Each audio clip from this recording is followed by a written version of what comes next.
recording.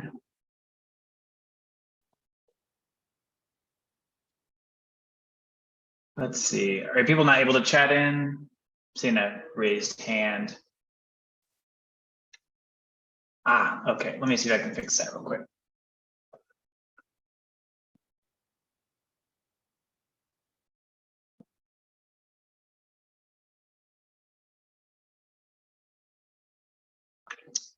Welcome, welcome. People are rolling in. Just going to try to make some adjustments. Otherwise, I might have to use the QA section today. Apologize for that.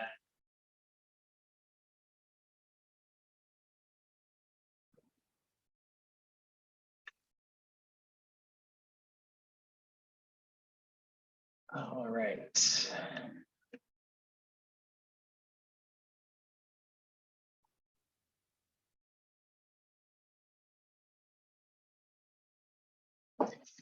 Welcome, welcome. 12:59. See people rolling in. Might not have chat today, so I'll just have to be watching the QA section. As long as you're able to go in there, that will be fine. I'm going to try to leave about 15 minutes of questions and answers at the end today. So, because we're going to go through a little bit of what Bloomerang has to offer today. And I want to make sure everyone has any questions you came in with. You can leave with an answer today.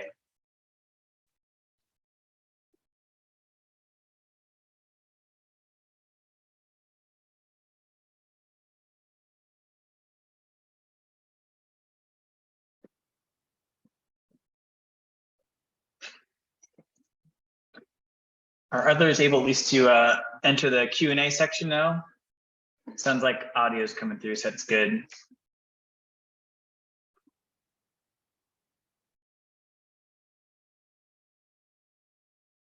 All right. 1 o'clock. People still rolling in.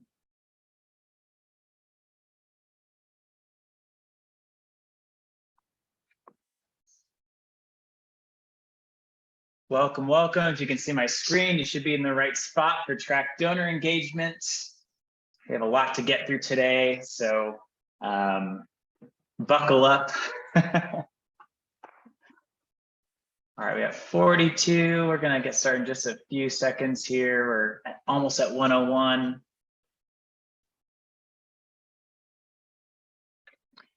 Okay, let's get rolling. So I'm unable to get that chat enabled. I don't want to waste all your time today trying to mess with the webinar settings. So if you're able to have any questions, and honestly, it's a little bit of a preference anyway, I can see the Q&A section a lot easier. So if you do have questions, there should be a Q&A button at the bottom. Post your questions in there and I will do my best to answer those along the way. But at the end, I will certainly go through and make sure everyone can see. I'm going to just put all the questions in there too. So how about that? There we go. All right. So welcome, welcome. It is September 13th. It's like 55 degrees here in Indianapolis. Curious where everyone else is from today, but hopefully you're doing well wherever you are. And today we're going to talk about tracking donor engagement. What does it mean to track your donors, not just outside of gifts? And how does that boost your fundraising efforts and your strategies? So a little bit about me. My name's Scott. I've been at Bloomerang for over 4 years now. I work in product marketing, but my true background is in support and tech. So I ended up here and it's been a really fun ride. I have a background in visual media and communications, a little bit of nonprofit work as well. But I get to work a lot with our nonprofit customers now, doing lots of Q&A and research and teaching and education and webinars like this to help you all. So hopefully today is you at least get a few nuggets of information and I'm excited to share what we have to offer today. So here's the agenda, just a quick snippet. So we're going to be looking at what exactly is engagement. Why does it matter? What are the benefits of even tracking all this information and data on your donors? And then we are also going to look at signals. So what are some kind of recipes or what are some things you can look at that your donors might be doing outside of giving? A lot of this is focused on other aspects of engagement. So how can you look at those and decide who are your most engaged donors? And then we're going to look at how to apply this into strategies.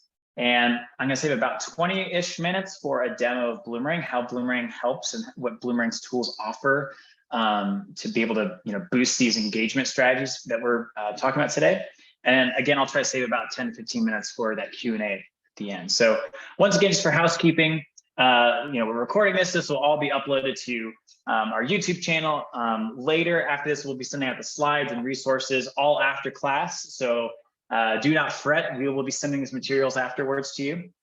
And there is a Q&A section at the bottom. So if you do have a question along the way, please just add that in there and I'll make sure we either get to it right away or at the very end of today's webinar. So what is engagement? And again, it's not just donating, but your donors, they interact with your organization in a variety of ways. They read your emails.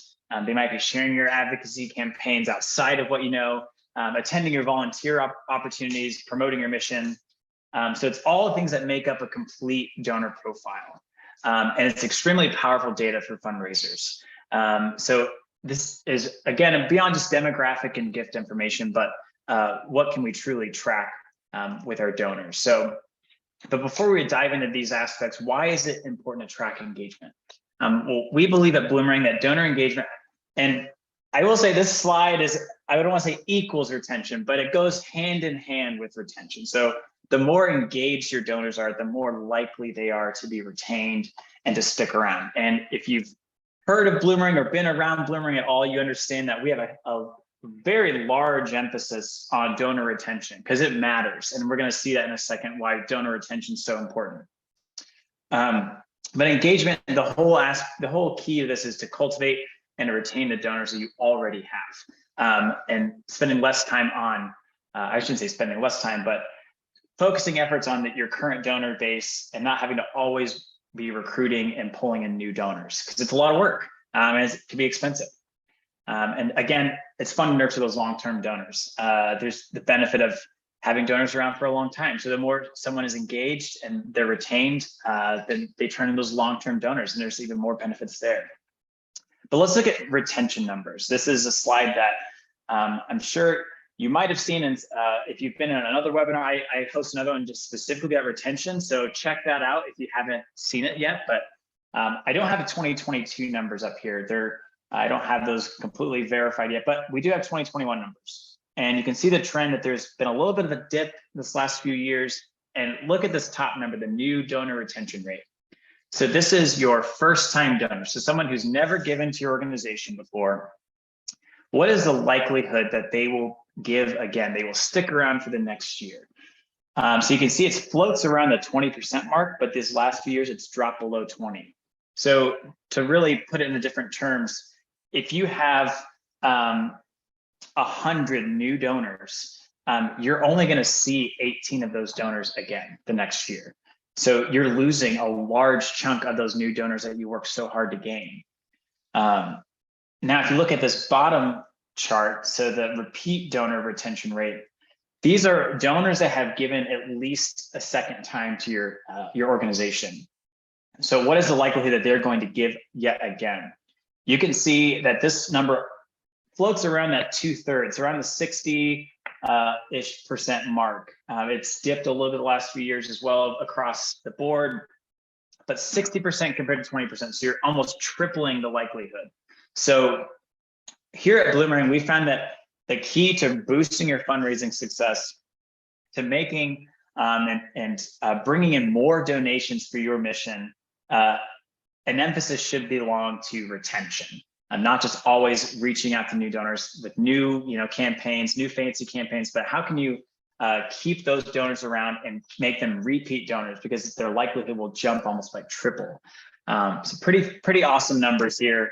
I'm going to be talking about the whole day today, but what are the benefits of tracking engagement outside of boosting your fundraising numbers? What else do you get out of it? But before I do that, let's launch a poll just so everyone can stay on their toes today. So let me launch this first poll.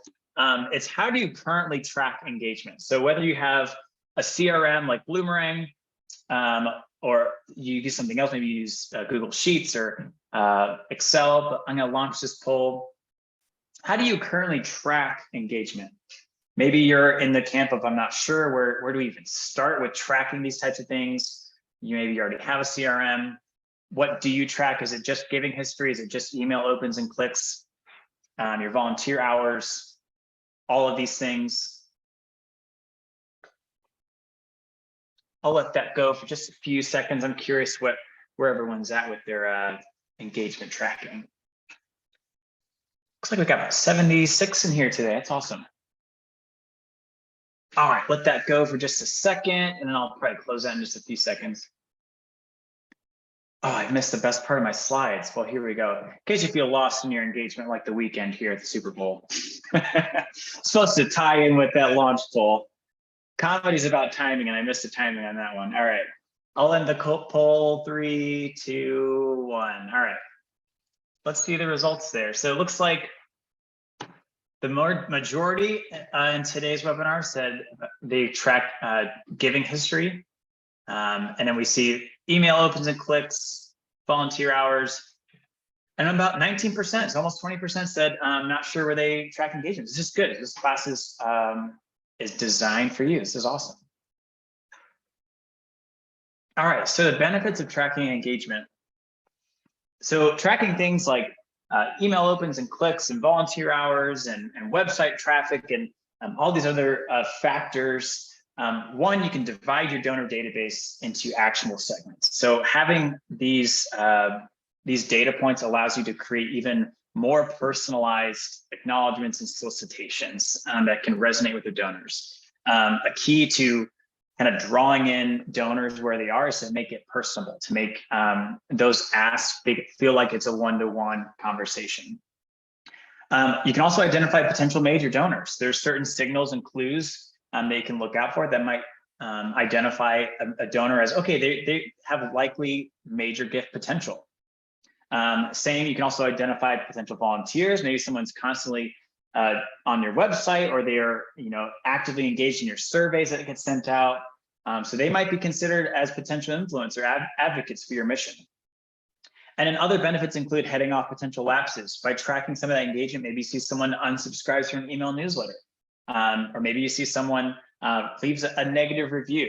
Some of these things you can be able to ward off those potential lapses before they actually happen. So those are just some major benefits outside of boosting your fundraising of tracking your engagement. And let's take a look at some of these signals. As I mentioned before, what can you be on the lookout for? So here are just some sample, what we call signals or things that you could be tracking. And what's nice is Bloomerang tracks most of these automatically for you. So you're able to kind of set and forget in a way. And Bloomerang even has what I love is it's called the engagement level. And we'll take a look at it in the demo. And it brings in all of these signals into one score. So we have a very specific algorithm that pulls in these data points and gives a donor a score that you can just see at a glance of whether they are highly engaged or not so engaged. But there's many signals that show their true level engagement. So the recency of giving, their donation method, do they give online? Do they give via cash for check? Have they upgraded or downgraded their gift? Hours and events volunteered. Some that you don't maybe think about very often, but their stated communication preference. Do they not want to have letters mailed? Have they unsubscribed from email newsletters? And then another point here is survey responses. And one I want to point out too is it doesn't have to be a positive survey response. Someone who maybe brings up a concern or brings up a point of, quote unquote weakness in your organization, that shows that they are engaged and that they care. Even if they're giving some form of a negative survey response, that's still a response. That's a heartbeat right there. So, and then other that include, email open rate. I think a lot tend to just only focus on the email opens and clicks, which are certainly large factors into a donor's engagement. But the point of this slide here is just to show that there's a lot of different things that your donors can do that kind of show off their true engagement with your organization. So here's a few examples, a few quote unquote recipes of donor engagement. So a lapse risk signal. A simple formula would be a donor that's unsubscribed for your email newsletter, and then they have also not donated in the last few months, maybe the last, let's just say, 12 months. And then same with a major prospect signal. So maybe someone who's submitted a survey response, good or bad, but they've also upgraded their annual donation to, let's say 5,000. That could be a number that's more important to your organization, but just for this example, what you could do in a tool like Bloomerang is you could build reports based off of these signals. And some of these are even built automatically for you. But you're able to take some of these kind of recipes and be able to run a lapsed donor campaign, try to win back some of those donors, or run a major prospect based off of these engagement signals. So don't let these data points just go to waste. If you're tracking something, how are you using it? How are you making that data work for you and your organization? So here are 10 donor engagement strategies. So what can you do with that data? So once you kind of identified those audiences or identified those segments, what strategies can you do to reach out? These are just some simple suggestions and strategies that we at Bloomerang have seen through our customers and through our interviews. But here's just some examples just to kind of get the engine running. But invite donors to events. So that may seem like straightforward, but at times it could be anything, or even being able to invite them to a tour of your facility if you have one, or even just to meet the constituents or the communities that you serve. Encouraging donors to volunteer. Calling donors to express your appreciation. We have a lot of research and a lot of numbers on the importance of calling donors. And I won't have much time today to go through those numbers, but calling a donor within those first 7 days makes such an impact. So picking up the phone is not a dead practice at all. So our numbers have shown that just by attempting a call, not necessarily having a good or bad conversation, but even just leaving a voicemail can make an impact on your donor retention rates.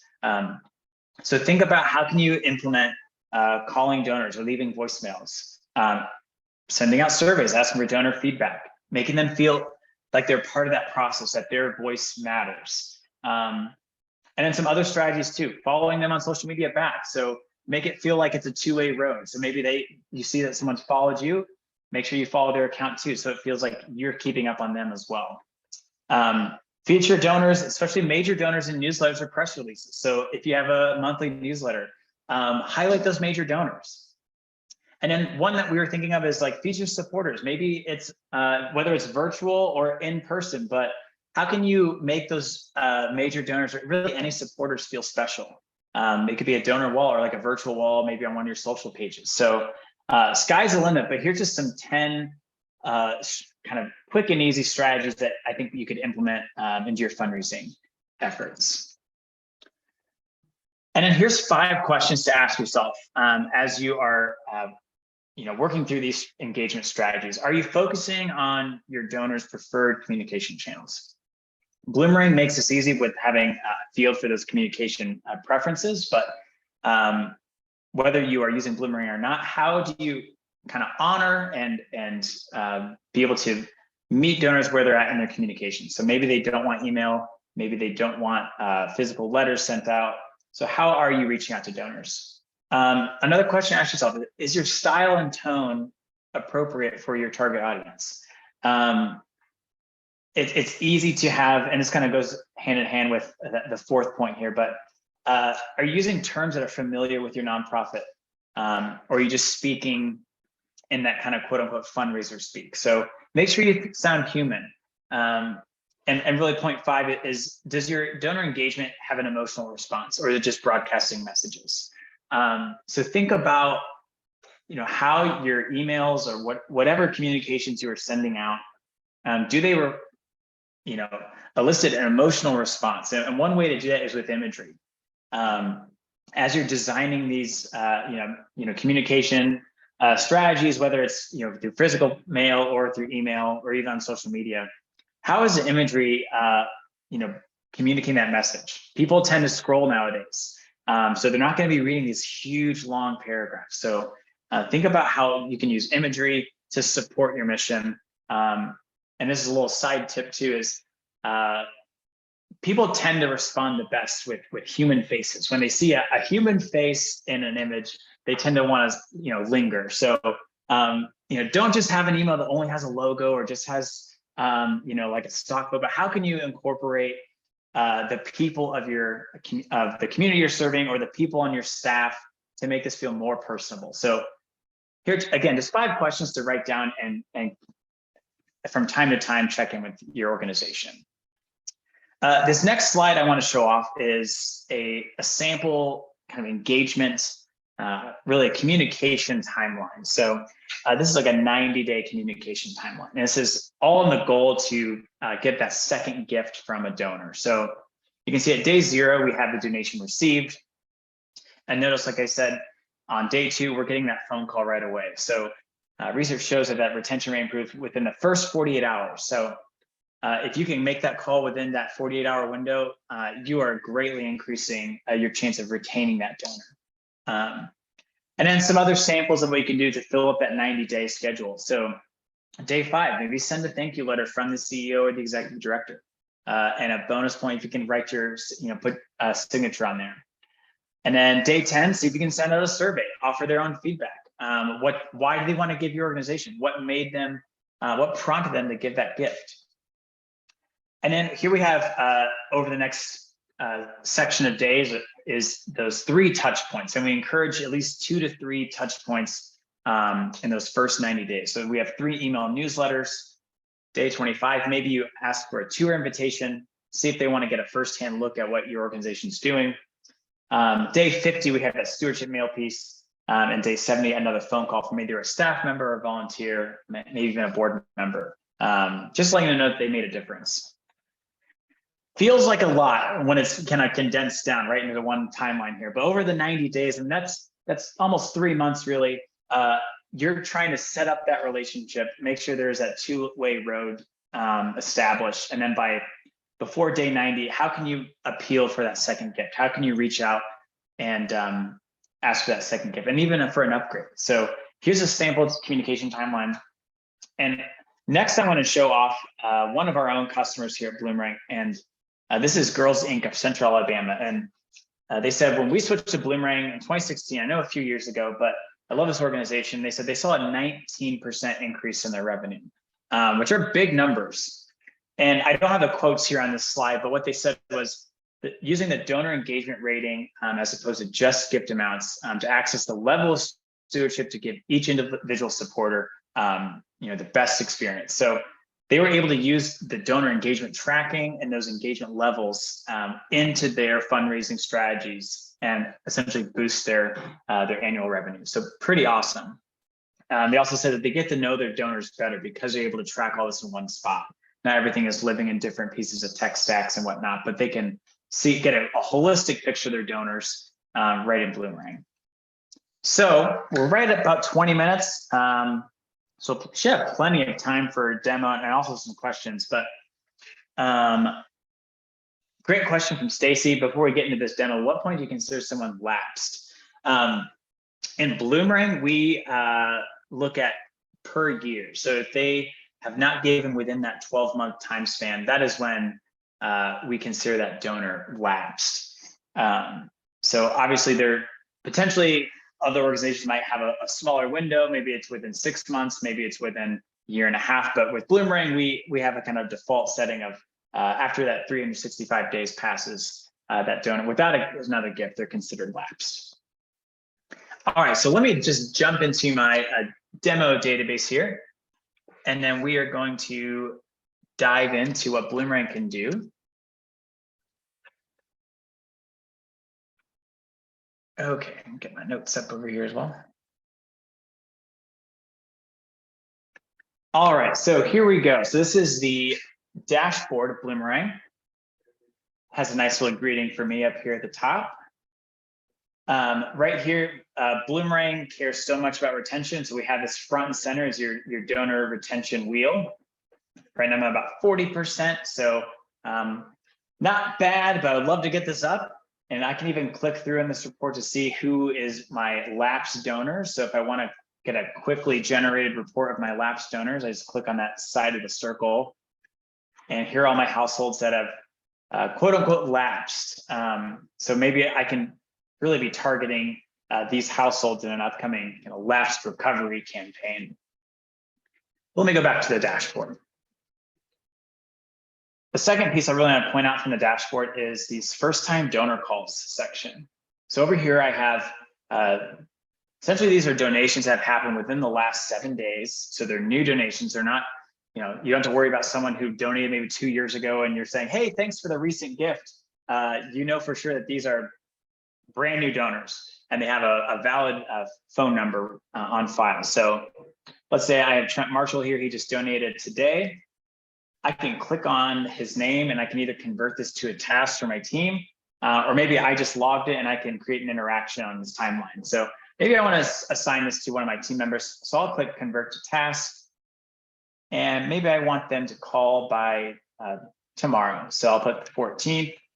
Subject's already filled in, but I'm going to assign this to John. And I'm going to say, yeah, it's cultivation and it's going to be through the phone. And I'll just say Trent is I'll just say a family friend. Maybe there's already a connection there. Something like that. You can upload files, upload a link to any relevant website here, and then I can save that task. And now it is added down here into my tasks list. So also on the dashboard, I have all my tasks from organization. Maybe I just want to take a sneak peek at what I need to be doing. So right here, I have my few tasks. I have one that's due this week. I have one due next week. So I can either work on these now and I can complete these tasks. And what's nice is that they all save as interaction. Because again, I'm interacting with a donor with this task. I'm supposed to call Greg up and just thank him for his services. So I can save as an interaction and mark it as complete. And that's going to affect Greg's engagement score in Bloomerang because we are reaching out, because we have the interaction. So everything in Bloomerang that every touch point with donors will affect the engagement score. So it's a very dynamic score. So there's my task list. I can also add new tasks right from here. So if I want to add some other tasks, maybe not associated with donors, I can do so right from the dashboard. Pretty nifty. Other spots are my campaign progress. I can get a quick glance at campaigns that are happening, and a quick glance at just amount raised this week, this month, this fiscal year, just to stay on top of financials there. And I can even jump right back into recent constituents and recent reports that I've opened up. Next, I want to look at how to find those hidden gems, those highly engaged donors in Bloomerang. How easy is it? Well, if I go to reports, here I have all my reports that I've saved for my organization. I can click new, start from a template, and we already have this high potentials donor template. So if I just click on this starter template, it's already going to pre-fill these filters up top here. And right away, I have my engaged, my high potential donor list grouped by households. And I want to kind of pause and look at these filters here. So here we have that engagement level that I've been talking about this whole webinar. So we have 5 different levels. There's hot, on fire, cold, cool, and warm. So this report's looking at just those that have a hot or on fire engagement level with my organization. Or if they don't have a hot or on fire engagement level, they have this generosity score. It's called a donor search generosity level. And this can also be on hot, on fire, cold, cool, or warm. There's also a not scanned option if they're brand new. So essentially this report is looking at everyone who has a high generosity or they have a high engagement level. And removing and adding filters is just as simple as clicking and dragging around if I want to move, include and exclude filters around. So let's take a look at an individual profile. So I'm going to look at mine here. So I just can right click and open this in a new tab.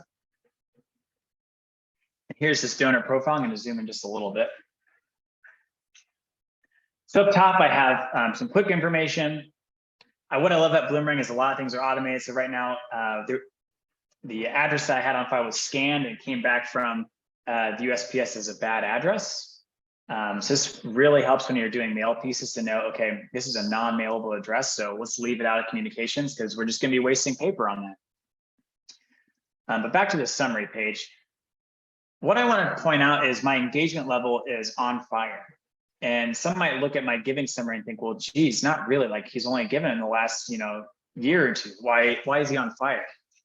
Bloomerang looks at, again, all of these engagement factors. So, and what we can take a look at is this timeline activity down here. So if I scroll through, I can actually click on go to timeline.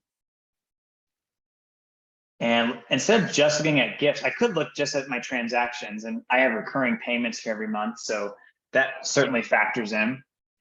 But if I go to interactions, I can see all the emails that have been sent to Scott. I can see phone calls that have been logged. I can see volunteer activities that have been logged. So let's say if I pull up this mass email from July 4th, for example, I can see the subject of the email that was sent to me. I can even see an email that was generated specifically for this donor. And then I can even see, here's some email tracking stats. So I can see it was queued, sent. However, I can see this one was not open. So I can see nothing was open, nothing was clicked. Let's see if I can find one. I think it was one of these. The June 4th one. There we go.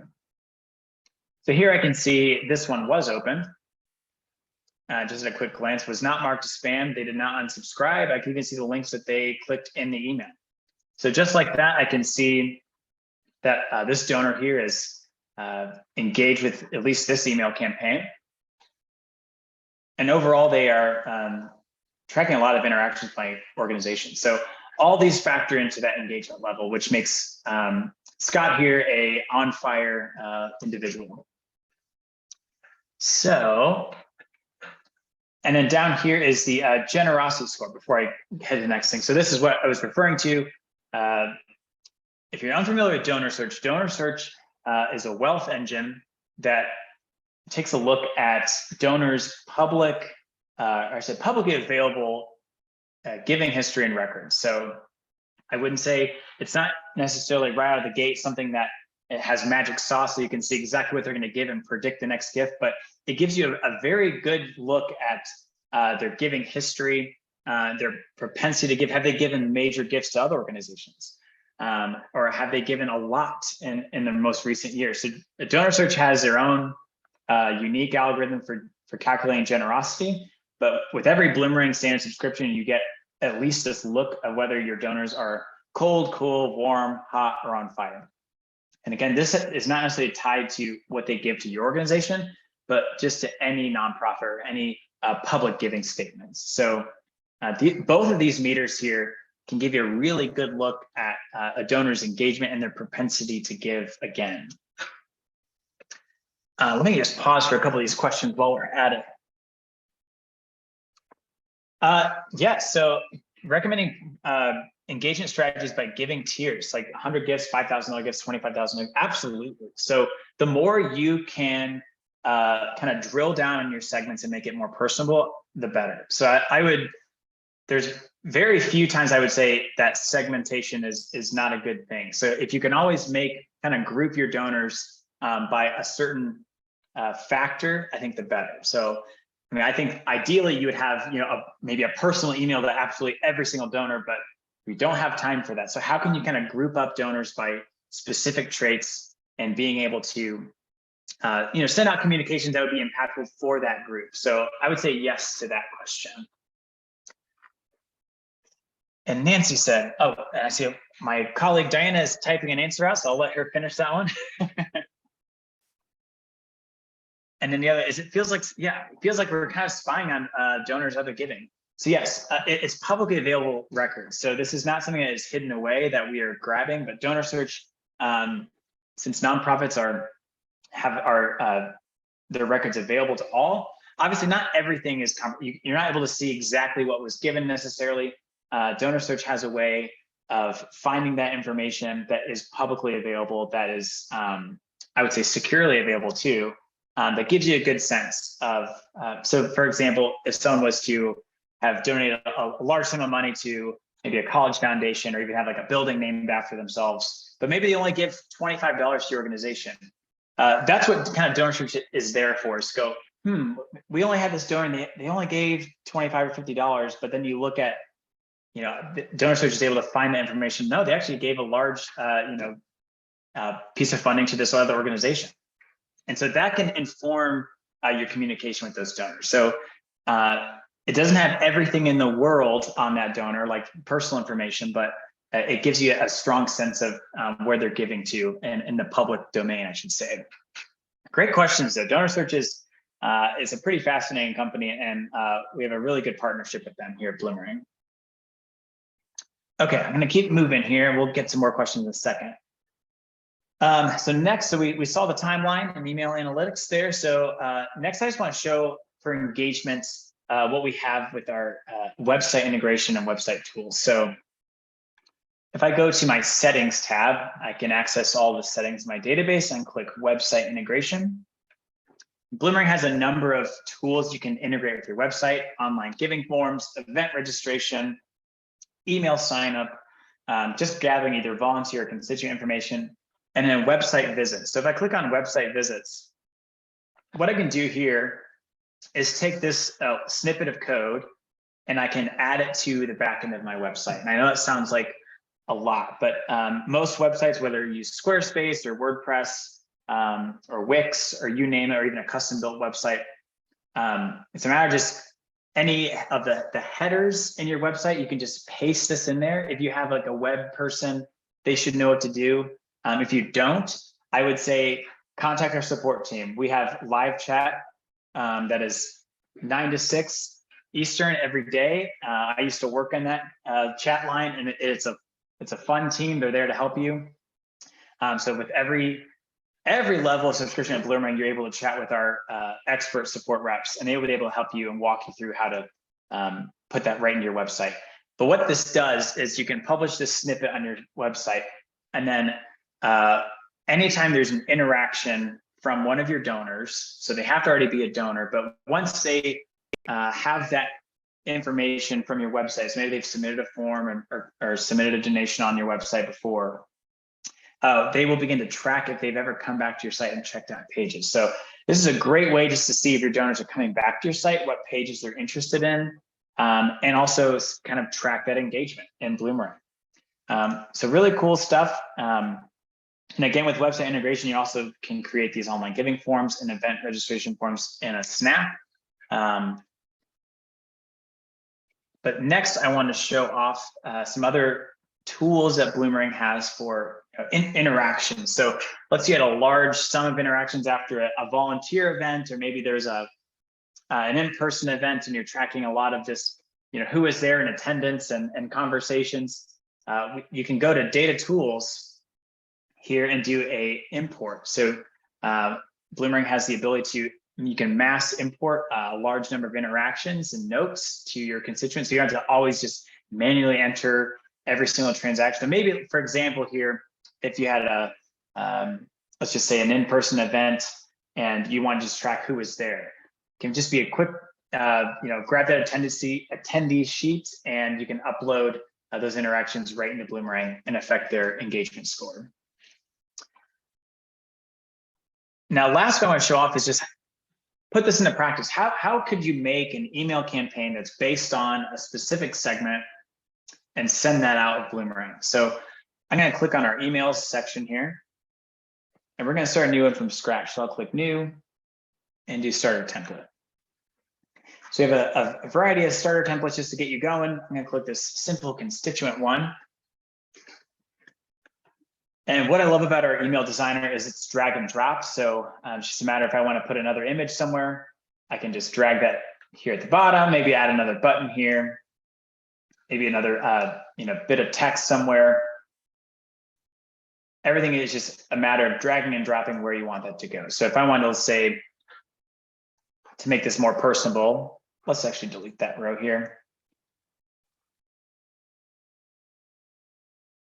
Let's just change this to support the vision, something like that. I can even bold that if I want. I can change the color to match my logo. Let's say I want this maybe like a darker greenish. And how about instead of hey there, maybe I want this to be more personable. So what I can do is I can click insert merge field, and I'm going to put informal name. So now it's just saying, hey there, it's going to populate with our donor's informal name that we have on file. I can also add some other merge fields here. So maybe if there's a specific, I'm going to call out what they gave last year. I can do last year revenue. So this is how much they gave in revenue. So not necessarily what they pledged, and maybe they didn't fulfill that pledge, but what did they actually give to your organization? Something like that. I could add that right in here. Just as a reminder, maybe I want to highlight what they gave and thank them for that, for their last year giving. So that level of personalization and customization is available in our emails. And what's great is I can preview this for mobile. So if I just click preview layout, I can also click mobile, and I can see this is fully mobile responsive. I notice that this text didn't just shrink down to oblivion, but still remains as a readable pace, and I can see my image is still full width there. I know this is a sloppy email, just trying to go through it quick here, but essentially it's super fast to design your emails here in Bloomerang. But let's get to segmenting. So I can click filter. Right now I'm going to be sending to all my active constituents. So let's say we want to do everyone who gave $100 or more last year. What I can do is click add filter. I'm going to do has transactions, and I'll just say the sum of their revenue from, I'm going to say last year. Whoops, got to do date. I'm going to say last year. And I'm going to say between, let's say 100 and 999. So what I'm saying here is I'm looking at all my active constituents that had a total sum of 100 to almost 1,000 in revenue in 2021. So now I've narrowed this down to like 14 constituents here. Then what I can do is my details page. So I'm going to just name this as my September webinar. And let's say it's a solicitation email. So let's see, I'll just do, for now, I don't have a email interest for this, but I could make a new one if I wanted to. I'll just say, for now, maybe we're thanking them for their support. So, and it's from me and my email. And what's nice is that this will come from my email, and replies will also go back to this email. So I don't have to worry about if someone does reply to this mass email, where's it going to go? It's going to go right back to this email here. All right, so I'm going to double check my filter. So it's going to everyone that had 100 to 999. My design looks great. I'll click save and preview. And what I love about Bloomerang here is it makes it super simple to know if you're sending to the right people. So notice it says email address is skipped here. So out of the 14 constituents in my database, only 5 of them did I have an email address on. So maybe I need to work on that. So what I can do is I can look at the, the skipped recipients here, and I can see, okay, well, Dale Earnhardt Hamburger here, his email address got skipped because it was a bad email address. So maybe I need to reach out to Dale in a different method and try to get that email resolved. But all that's automated by Bloomerang, so you know you're sending to a clean list. And I can even preview for each recipient here. So I can see that it's going to go right to John here, and it's going to fill in with John's informal right there and his last year revenue, as you can see, 353. Pretty neat. So I need to probably fix this button here so I can go back and I can either make changes. So I can go back and make changes real quick, or just for the sake of time, I'm going to hit send. And maybe I don't want to send it right now. Maybe I need this to go out at a different time tomorrow. So I'll click schedule for later. And I can either have this go on a weekly or monthly basis. I want this to be a recurring email, but I just want this to go out once, actually. So we're going to pick tomorrow, and we'll just say 10 a.m. Save and schedule. Now I'm back to my email list page, and you see my email scheduled tomorrow for once at 10 a.m. Easy as that. It took us what? Then it was timing me, I think about 5 minutes. So right there, you can have a highly personable, engaged email campaign that's going to a certain segment of my donors, and it's ready for tomorrow. So pretty cool stuff. The last thing I want to show off, and then we're going to do some more Q&A, is the engagement surveys. These are very much a set and forget feature in Bloomerang. So if I click engagement surveys up here, here at the bottom, I have this one active for my lapsed donor surveys. You can also do one about new donors and your existing donors if you want to be gathering that information on the regular. But this lapsed donor survey, if I click here, I can customize an email template here to send out. And this will send, as you can see, anyone whose last gift was 12 months ago. So essentially, if someone's given, then they've lapsed for an entire 12 months, we will automatically send them this survey. And you can preview the survey here, and it will have options for, why did you stop giving? What sense were you at, or at what position were you at that where you weren't able to give any more to our organization? Maybe it just felt like they were pressured into giving. Maybe they felt like it was a mistake, no longer of interest to me. All these are really crucial, understanding what your donors are feeling and why they have not given again. So this will go out automatically, and then you can see responses from this tab. So here I only had one go out as a sample, but if I had multiples, I would be able to see percentages of what my donors are feeling and why they're lapsing. What I love about this feature is you're able to see trends. So maybe you see, okay, a few people just said maybe it was a mistake, or maybe they just don't feel like they need our support. But if you happen to see a large spike in people's responses, maybe saying, I just didn't feel like I was thanked appropriately, or maybe I felt like I was being communicated with too often and it was annoying. So those can give you trends at what you should focus on as an organization, how you can grow as a nonprofit. So really cool feature, the engagement surveys with Bloomerang. Okay, I now we have right at 15 minutes, so I did it. I was hoping we could have a lot of time for questions. So if there's any other questions, I'm happy to take this time now to kind of go over and take a look at some of the features in Bloomerang, or go back to slides if there's other slides that you all would like to revisit. So here's one that just came in.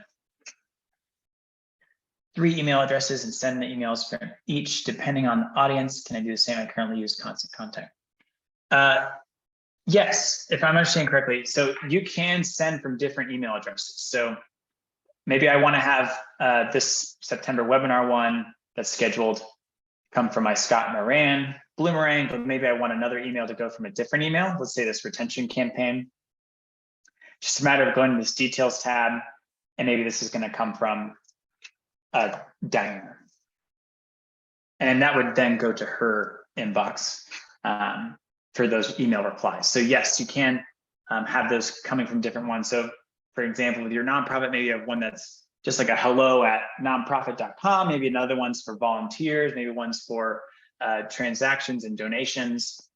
But yes, you can, as long as it's a valid email address, I will say, it will need to have the appropriate validation. So, but yes is the short answer there. Good question. Any other questions?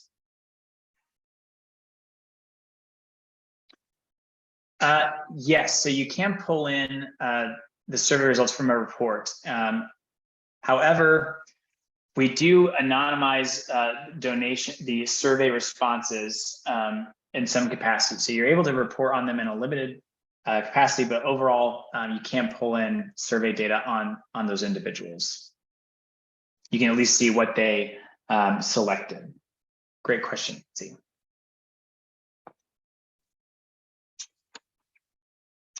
Any other questions? I'll take a sip of water here for the next 2 minutes or so while anyone else is thinking. Otherwise, I think we might cut short today. So the last thing I want to send out is just one more poll for anyone that is interested.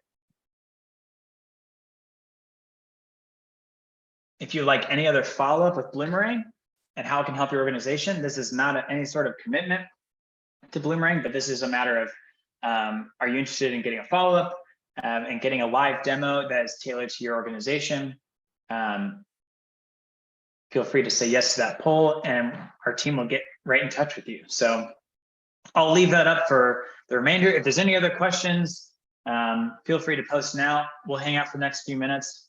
And just as a reminder, we're going to be sending out the slides, some other resources and the recording of this whole webinar will be up on our channels in just a bit. So that will all be sent to you momentarily. And we do have some other nonprofit success webinars coming up, which I'm excited about. I will have, and if you are part of our academy classes, which are our educational webinars, we have some really great ones coming in October. So if you're not bored of me, I'll have a couple coming in October about emails that we're going to dive into creating and sending emails and how to really tailor those to your constituent base. Awesome. Yeah. So as far as those results, so I can either pull in. Yes. So like, for example, with engagement surveys. So I can pull in like tracking, and I can see the deliverability of who this has been sent to. So I can see, okay, like Michael Scott got one this day. And I can even pull up Michael's account here. And here I can see that whether they open the survey or not. As far as those responses, though, I would have to run, I can run a report.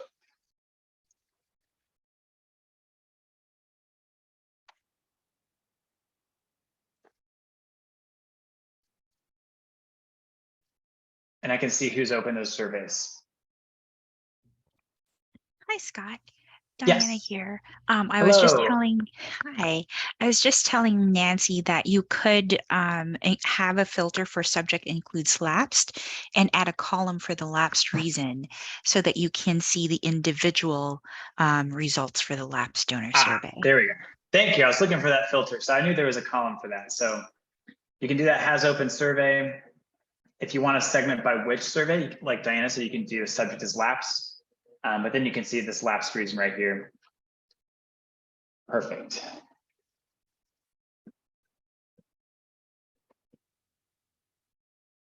Okay.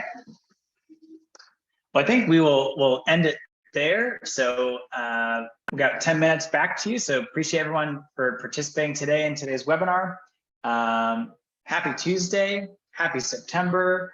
Go out, get some fresh air, and I will see you at the next webinar / academy class. So take care, everyone.